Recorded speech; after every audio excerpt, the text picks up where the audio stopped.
Hey, here's just a little quick video on smoke leak detectors. Usually these are used for intake manifold leaks and vacuum leaks, but here's just a second use you can have for them, is finding exhaust leaks.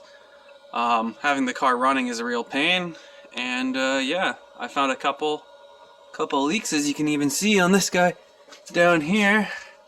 There's something right where it's burnt through on the hanger, so we'll weld that up and then we won't have a leak. But we just put some catalytic converters in, just some aftermarket ones, about 50 bucks a pop, to hopefully kill some of the drone in this car. But yeah, that's just a little quick tip.